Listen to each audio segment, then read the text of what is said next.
Hello, everybody, and thank you so much for joining this latest webinar in the series being provided by the Global Remission Coalition.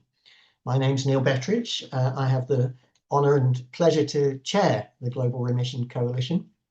And as you can see on this occasion, we're looking at the topic of artificial intelligence in supporting patients to pursue remission. The Global Remission Coalition, the GRC, actually only launched 10 months ago at the World Health Assembly in Geneva. Our membership has risen to around 80 organisations now, mostly patient advocacy groups from around the world, and it's great to see so many members joining today, and also other friends and colleagues from across the community. And of course, for people living with any form of chronic inflammatory condition, one of the very important things that supports the pursuit of remission is access to timely and appropriate information in a way that is suitable to the individual, and for that to become the basis of discussions with clinicians around shared decision making in order to achieve that optimal treatment goal and ideally remission too. So today we have two very nice presentations lined up. Let's have a quick look at the agenda. And firstly, we'll hear from Sophie Randall from the Patient Information Forum in the UK, and that will give us an overview really of some of the issues arising from experiences people with chronic conditions and other conditions have experienced in accessing Google summaries and similar AI-based information provision. So that will be rather a nice context. And then we're going to take a very specific look at a model developed by Lupus Europe. And Zoe's going to be telling us how they've developed a tool which helps answer questions from their own members, from patients and the general public. And I'm sure that's something that others can take a look at and consider potentially adapting, replicating in their own disease area. So I hope that's a nice balance. We'll have time for questions at the end. Please put your questions into the Q&A, the Q&A box, please. And we'll take as many of those as we can at the end. And we'll, excuse me very much, suffering here. And we'll finish more or less on time. We won't keep anybody too long. So let's get going with no further delay. I will pass to you, Sophie, please. Over to you. Brilliant. Thank you for inviting me today. It's a really great to be talking about this issue, which is affecting people across the globe. So what I'm going to talk about is the issue of AI misinformation and how we can tackle it. So next slide, please. So just a bit about PIF. We're a UK organisation. We're a membership organisation that represents UK information producers in health information across the sectors. So in patient organisations, within the health system and within the private sector. And we provide expert guidance on the production of high quality health information, and we operate the UK trust mark for health information, which is called the PIF tick. So I'm going to look today at some data that we commissioned from Ipsos, looking at how people are accessing information. I'm going to look at information seeking and AI, the impact of Google AI overviews, and really how we can respond to the challenges. So Knowledge is Power is the research we commissioned from Ipsos, so 2,000 UK adults, representative of the whole population, including people without digital access. And we asked them a series of questions about access to health information and managing their health.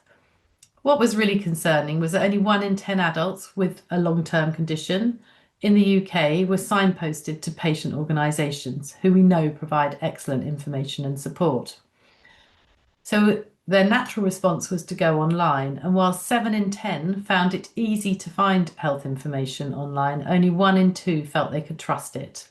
And 1 in 10 reported being affected by misinformation. So this was UK data collected in the summer of 2024. In the same year, a major European study found that 1 in 2 adults were struggling to make decisions about medicines and managing their health. This year, new data collected in December 2025, 9 in 10 people are going online to seek health information. 2 in 10 use AI summaries and ChatGPT. 2 in 10 use social media. Not surprisingly, 4 in 10 had been exposed to misinformation in the previous 3 months, and 7 in 10 encountered misinformation on social media. 5 in 10, or half the population in this study, said AI is actually making it harder to find trustworthy health information, not easier. And as a result of all this, primary care physicians in the UK, 8 in 10 of them are seeing patients presenting with misinformation about their health every week. So let's have a quick look at the impact of AI search and its impact on patient organisations. So we've massive area of concern for UK patient organisations. So with the support of 70 patient organisations, we produced some key concerns, and these around Google AI overviews.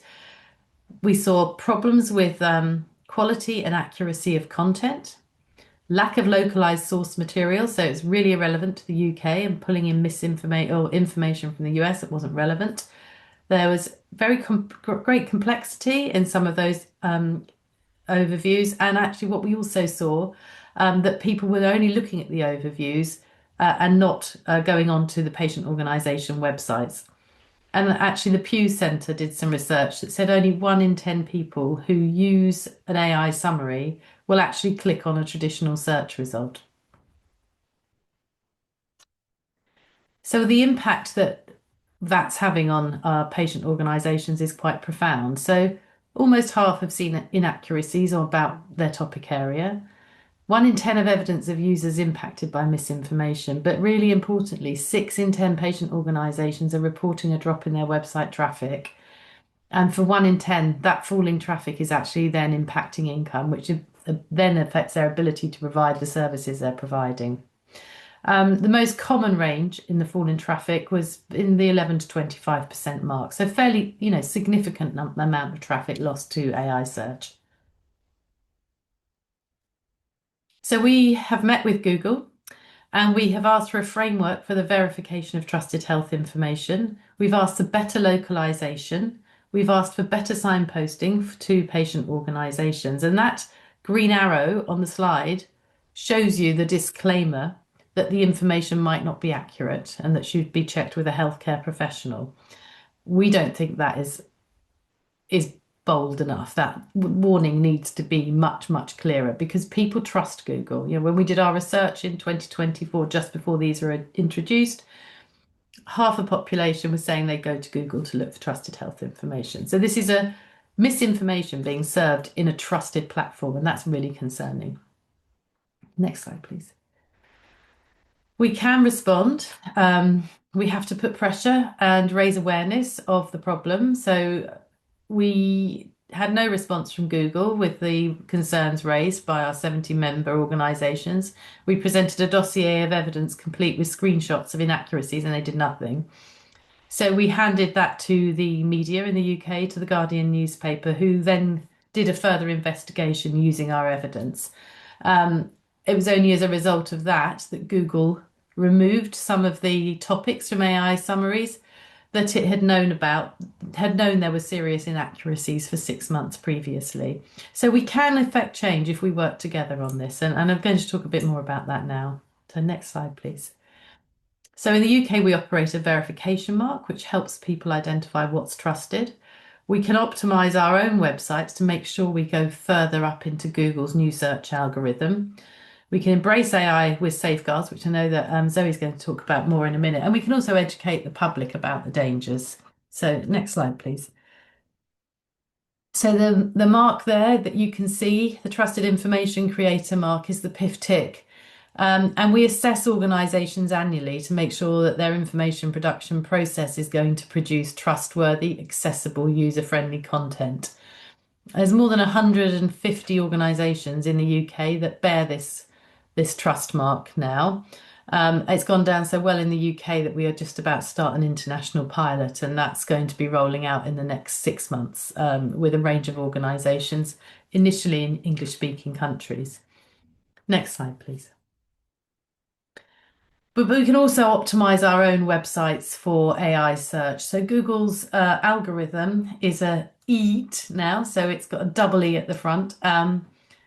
The new E is for experience. So they're looking for user experience or real world experience. So actually having user stories and things like that on your website will help it get higher up the Google search. It's looking for the expertise. Do you, as your organisation, have a unique authority to talk about that topic? And your authoritativeness, is your organisation recognised in this field? So it's about really owning your topic and really sticking to your topic and being expert in it. And trustworthiness, is your information accurate, transparent, and safe? So many of our organisations that are certified under the PIF tick are now including quite a lot of information on their site to explain how they create their information and why it's trustworthy and that it bears the trust mark, because that's sending messages to the search bots. But there's lots of other things that we can do, and it's the things we recommend for health information anyway, because if your site is easy to understand and use for people, it's easy and to understand and use for the crawling bots that the AI tools send out. So they like plain language. They don't like broken links. That will take you off. So make sure your links are working. Add review dates to your content to make sure that it can see it's up to date. Link to your sources of evidence. Explain how your information is created, and make sure each page has a really strong title. So Google actually loves questions, so Q&A formats work really well. And use H1s, so heading 1s, heading 2s, and add metadata and schema markup to your site. And the most important thing of all is to be your unique voice on your topic and really own your space, because that's what it's looking for. We know traffic is dropping, so it's not going to come back, even with all the things we can try and do to get up to the search. So the other important thing is to use multi-channel approaches, whether that's podcasts, YouTube, social media, but to go out to the places where people are and pull people in. We can't just rely on Google serving us users anymore. We're also piloting an AI agent for PIF-TIC certified content. So it's a UK agent looking at certified information only, so it can only search trustworthy information. We're assessing the safety, tone, and reliability, and the usability, and we're exploring how that PIF-TIC certified content performs in a conversational format, which is quite a big jump from web page to conversational format. So far, the feedback's been on tone, it's been on nuance, and when to signpost to onward support. Because the trouble with AI is it wants to please, so it keeps answering questions. So it has to stop when it runs out of its knowledge, and that's what the open models don't do. And we're currently evaluating that, and we're looking to go through to the next stage. Next slide, please. And we have also partnered with the NHS, which is the National Health Service in the UK, on misinformation. So we've created 5 information collections of trusted health information on cancer, lung health, heart health, maternity, and mental health, because they're the areas of biggest health inequality. And we know people at risk of health inequality and low health literacy are more likely to be impacted by misinformation. And we've also just produced a new video in the last 2 weeks, which talks about misinformation and how to spot it and the dangers of AI overviews.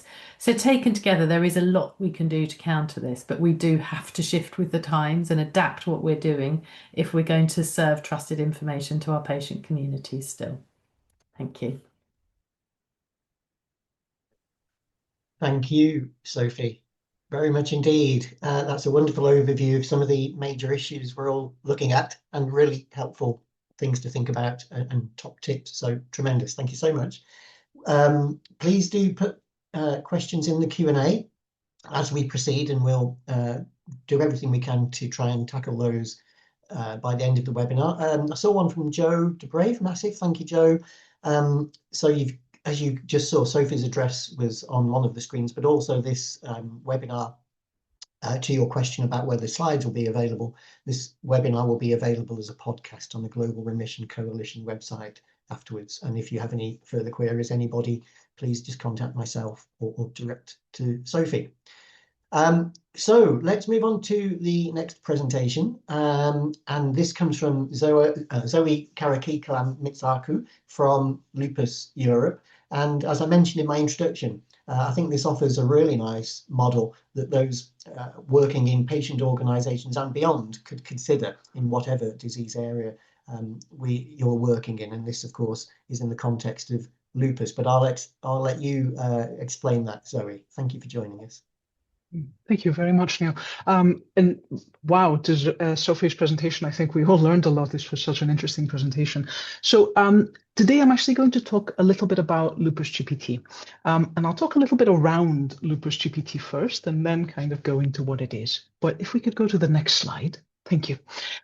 So it is incredibly important, really, really central to everything that I'm going to say, that Lupus GPT, which is an artificial intelligence tool, it didn't start as a technical project. This is a project that actually started as a conversation. We were at the European Lupus Meeting in 2024, which is a pan-European medical conference on lupus, lupus being a systemic autoimmune condition. And there was a fishbowl discussion between doctors and patients on artificial intelligence, and very, very concretely, about how the lupus community could get the best out of these emerging artificial intelligence tools without exposing patients to the worst. So patients and clinicians took part in this discussion, and they kept coming back to a shared concern. It was the patients that were already using AI tools, they were already talking about their health to ChatGPT, to other large language models. Wasn't a maybe, wasn't a hypothetical, it was something that was happening. But they were doing so without any safeguards, without the tools anchoring the information in sources that were reliable, and really often with language that wasn't appropriate for people living with chronic disease. So the idea behind Lupus GPT, it came as a direct response to that dialogue. And that really matters because starting with a dialogue, it shaped every single decision that followed, really, in the project itself. Thank you. So stepping back from artificial intelligence just for a moment, looking at the underlying issue. And the underlying issue really is that lupus patients, but also RMD patients generally, patients with chronic diseases, they regularly search for information about their conditions online. You heard Sophie explain it so well before, but really quality of information on rare diseases, on RMDs, on lupus, on the internet, a real issue. But also patient education, it's key to the self-management of all chronic conditions. And an essential component of patient education is access to valid information. So our experience is that many patients in Europe can't access information on their condition in English due to language barriers. And in any information for patients, we need to make sure the language used is also patient-focused. And so to address this, we thought patient-doctor collaboration was key, essential to have. So in 2024, we actually ran a pan-European survey, and that was on different aspects of living with lupus. More than 4,500 patients from across Europe answered this survey. One of the things that we found very concretely was that patients don't wait for their next specialist appointment to raise their questions. 45.3% of people answering this survey said they use social media at least weekly to get their answers to their lupus questions. 27.3% using Google regularly for that purpose. So, and what they do is they don't see their lupus specialist that often, so people turn to the internet for answers to their questions. But what this survey also told us is that despite the fact so many people use social media or use Google for their lupus questions, the trust level that they themselves have in the quality of that information from Google or social media, it's almost reversed to the use. So patients recognize social media can't be trusted for health information. Patients recognize that Google can't be trusted, but they have no alternative, and that's where they tend to go. And this is really where generic AI tools come in, if we could go to the next slide, and also, thank you, where their limitations become incredibly clear. Now, large language models like ChatGPT and many, many others like it, they can generate incredibly fluent answers for people. They sound confident, they sound very helpful, but actually when generic artificial intelligence tools answer questions, they're not restricted to valid medical resources. Generic AI tools, they can hallucinate, they can speculate. And when we talk about AI hallucinations, they can happen when a large language model produces information that sounds confident and sounds possible, but is actually false, it's actually misleading, made up. And this is a really well-known difficulty with AI, and it's potentially very dangerous, especially when it comes to health. Large language models also rarely explain their limits, and they're certainly not designed with lupus or any other chronic disease for that matter in mind. Now, for chronic diseases, how information is delivered often matters just as much as what is being delivered, right? So tone really matters, how you frame knowledge really matters, how you speak really matters. And that's one of the gaps that Lupus GPT was actually designed to address, which brings us to what Lupus GPT actually is, and just as importantly, what it is not. So I've talked a lot around Lupus GPT, but tangibly, Lupus GPT is an artificial intelligence tool. It can answer questions on lupus in almost any language. It does that using only a restricted library of documents that have been jointly selected and validated by patients and specialist lupus doctors. And that restriction of that library, that curated library of documents, that's absolutely central to what Lupus GPT is. Lupus GPT is also open access.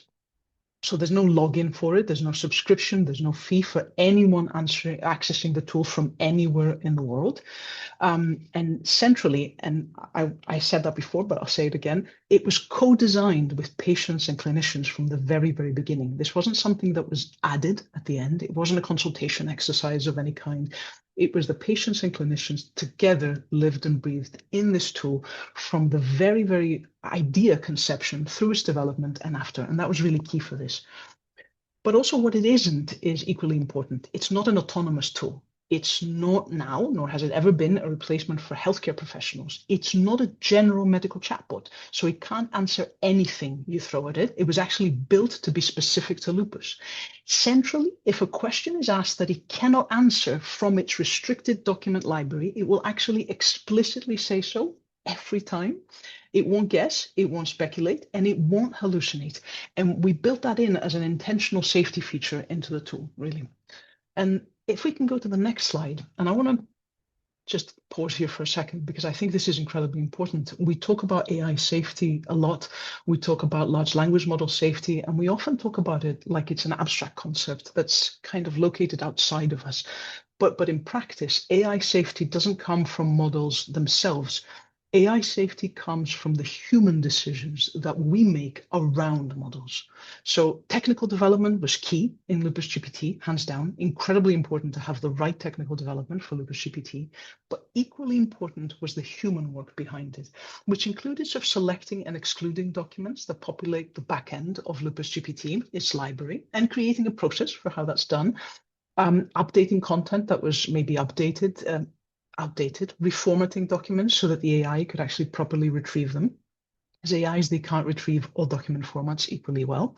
Modularizing content so it could be updated safely, but also working with clinicians continuously, for example, to agree on wording that's medically accurate and emotionally appropriate for patients, which has nothing to do with the technical layer of the tool, but is actually fundamentally linked to how safety was built into the tool.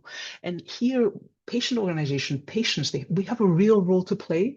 And actually, I think we have a real role to play throughout the process of AI.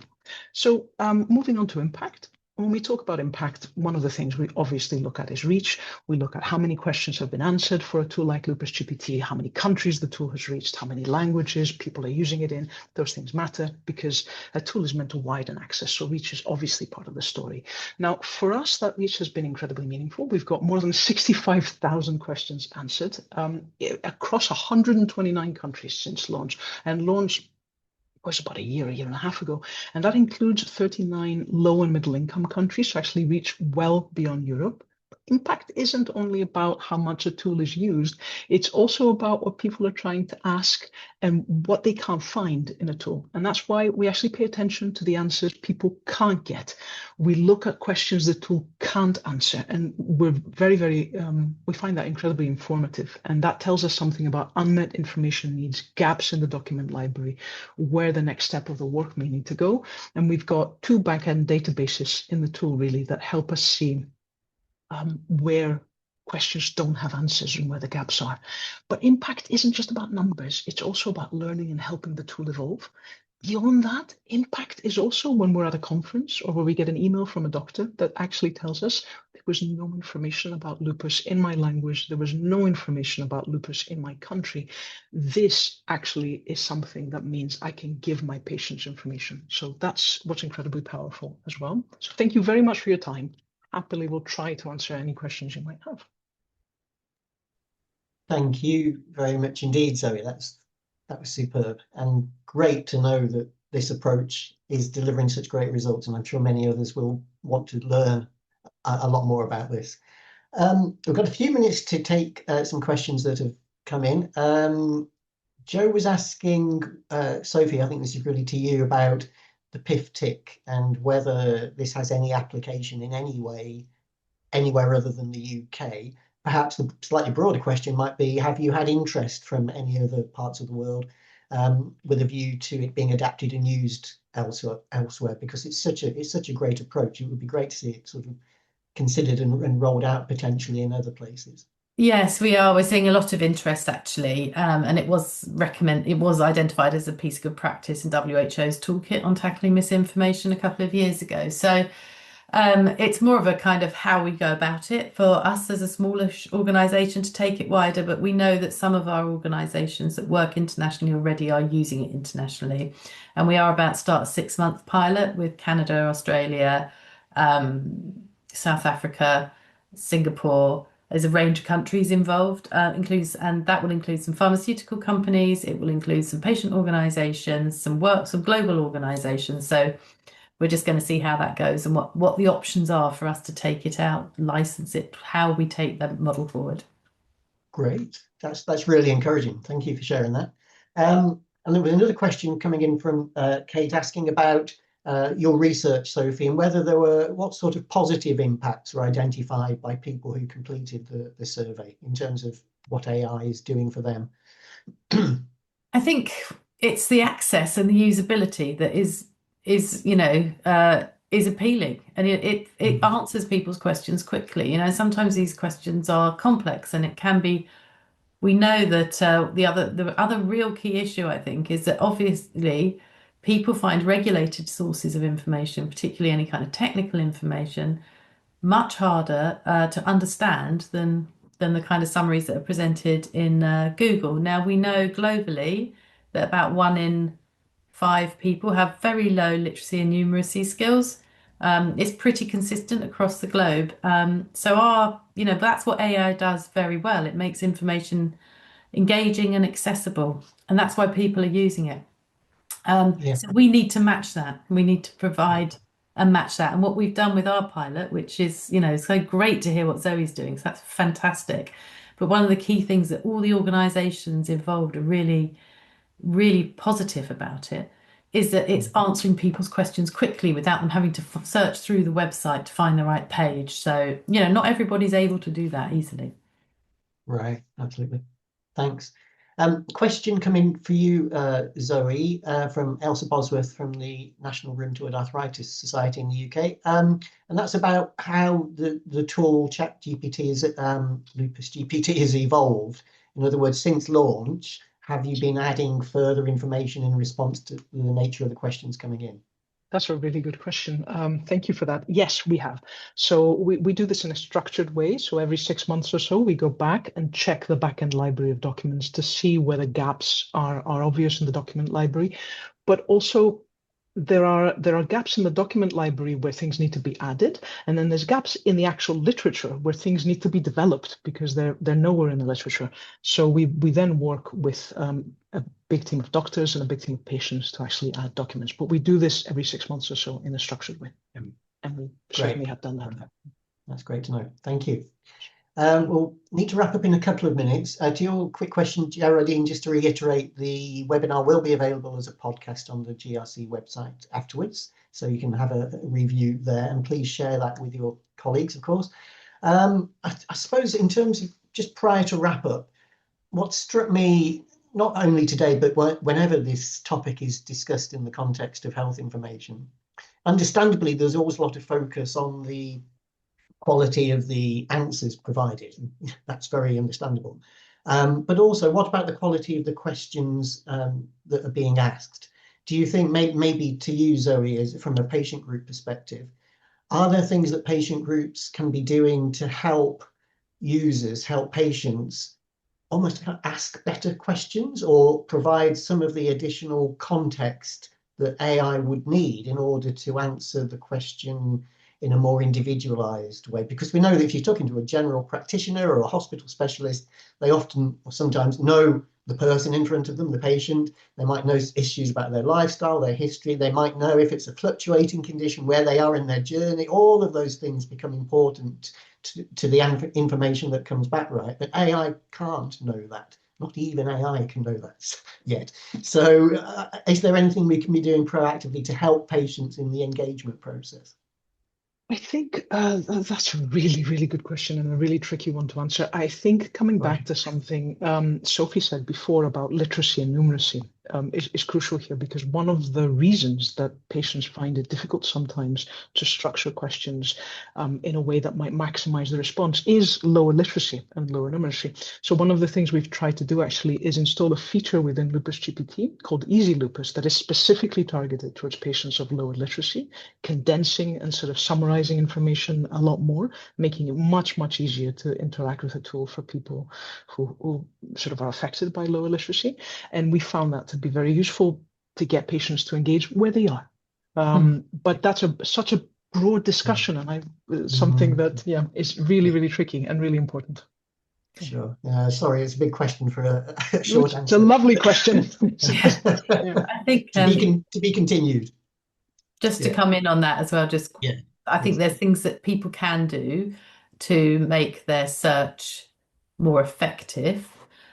So one thing you can do is actually search with a minus AI. So you just get the list of kind of trusted organizations and take out the search on Google. But you can also ask for information that is specific to your country. It doesn't always work. So you can ask very specifically that you want information for England or the UK or France or wherever. And that should bring you back better results, because that's one of the things it's really bad at, is actually providing good localized information. And actually the companies aren't interested in that. It's a global solution as far as they're concerned. So far, yes. Okay. Wonderful. The final quick question came in, Zoe. If people want to know more about your pilot, can they find extra information about how it was developed, etc., on your website, or how else could they learn more? They can contact secretariat at lupuseurope.org, and we have even a webinar for people who are interested in how it was developed, and a lot of information certainly about that, because we would love patient organizations to learn more and to support each other really in this process as we all learn about AI and navigate this space. So definitely get in touch. Okay. Thank you so much. And thank you everyone for contributing and joining. I mean, I think from the perspective of the Global Remission Coalition, it's a conversation that we want to keep going, because it will inform so many of the policy issues we're interested in, especially that important conversation and conversations which go on between patients and clinicians. And there will be a role for policymakers in all of this to ensure that regulation remains up to date and appropriate and supportive. I guess our position is going to be that whilst we can clearly see the benefits already being delivered in terms of, diagnostics as well as information, there are some commitments which need to be made by all parties involved, I think, and they include, I think, a commitment to ensuring there remains human oversight in all of this. No matter how good the tech gets, I think it's hard to see a time at the moment when that won't be important. And perhaps somewhat linked to that, a commitment to the highest possible ethical standards as well, which require proactive monitoring and I think quite, a lot of sort of rigorous assessment and learning as we go. And finally, of course, a commitment to the highest standards in terms of patient safety as well. And I think with those things in mind, we can hopefully see the development of the positives here, but whilst remaining vigilant to the threats and the risks. So that's our sort of position. It's not written down anywhere, but it's what we're hearing in our conversations. So thank you, Sophie. Thank you, Zoe. Thank you, the team here, Julia and Anna, for getting up early to make these make this webinar run as smoothly as it has. Thank you, everybody who's joined, and don't forget that you can find this webinar as a podcast on the globalremission.org website. Please share. I was going to say wildly, I think I mean widely, but maybe both. Thank you, everyone, once more, and have a great rest of the day. Bye now.